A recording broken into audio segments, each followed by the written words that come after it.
Welcome to Vedika education. हाँ मोटू, वेदिका education. अगर हमें कोई आसान तरीके से इंग्लिश सिखाए। मैं विनोद और आप देख रहे हैं easy English with Vinod. Channel पे हम सीखेंगे स्पोकन इंग्लिश बिल्कुल आसान तरीके से। हम सीखेंगे sentences, basic grammar, vocabulary, English conversation. वाह, मतलब अब इंग्लिश बोलना बहुत आसान होगा। बिल्कुल मोटू।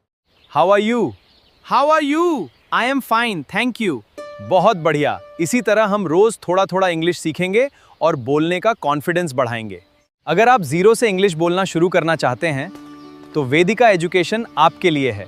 तो चलिए आज से इंग्लिश बोलना शुरू करते हैं इजी इंग्लिश विद विनोद के साथ। Welcome to Vedika education, easy English with Vinod. Let's learn English together.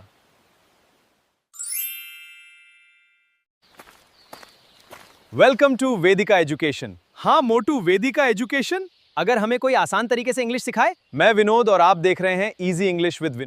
Wow, Vinod, I want to learn English too. Of course, Motu. Let's learn together. Say, I like samosas.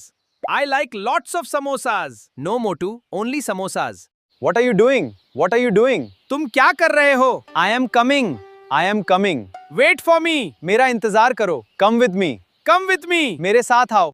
Hello friends. My name is Vinod. Welcome to Vedika Education. Hello, Vinod.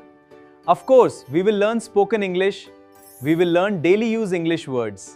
Hello friends, English grammar में आप सभी का स्वागत है। दोस्तों, कुछ pronounce हैं जिनके साथ कौन कौन सी हेल्पिंग वर्ब आती है वो बताना चाहूँगा आपको। आई के साथ एम, डू और हैव का यूज होता है। सी के साथ इज, डज और हैज का यूज होता है।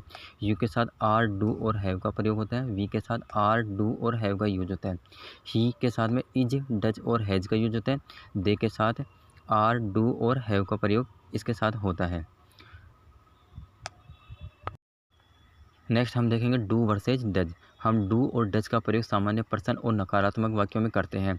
डू का प्रयोग आई, यू, वी, दे, डू का प्रयोग करते हैं इनके साथ में। जैसे उदाहरण दे रखा, do you like tea. Negative है I don't like tea. Does का प्रयोग ही, सी, इट के साथ डज का प्रयोग होता है। उदाहरण के लिए, does C play cricket, C does not play cricket. Do और डज दोनों का प्रयोग सिर्फ सामान्य प्रश्न और नकारात्मक वाक्य में होता है। और इसके टिप में बताना चाहूँगा, अगर सब्जेक्ट आई, यू, वी, दे है तो इनके साथ में डू का प्रयोग होता है।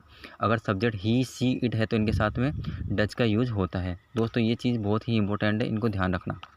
नेक्स्ट हम देखते हैं कि कैसे अंग्रेजी में छोटे से बड़े वाक्य बना सकते हैं। इसकी कुछ विधि है, तो इसके साथ बेस्ट स्टेप से मैं बताना चाहूँगा आपको। तो फर्स्ट स्टेप है सब्जेक्ट प्लस वर्ब। जैसे आई मेक, आई सब्जेक्ट हो गया, मेक इसकी वर्ब हो गई, मैं बनाता हूँ। क्या बनाता हूँ? जैसे object, I make a cake, मैं एक केक बनाता हूँ। कहाँ बनाता हूँ? प्लेस हो गया, I make a cake at home. Time, कब बनाता हूँ? I make a cake at home on weekends. अगला है पर्सन, किसके लिए बनाते हैं? I make a cake at home on weekends for my family. किस तरह से बनाते हैं, कैसे बनाते हैं? I make a cake at home on weekends for my family carefully. Reason, क्यों बनाते हैं? I make a cake at home on weekends for my family carefully because they like it.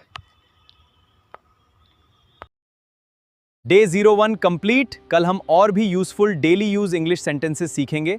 Practice जरूर कीजिए और 90 डेज इंग्लिश स्पीकिंग चैलेंज के साथ जुड़े रहिए।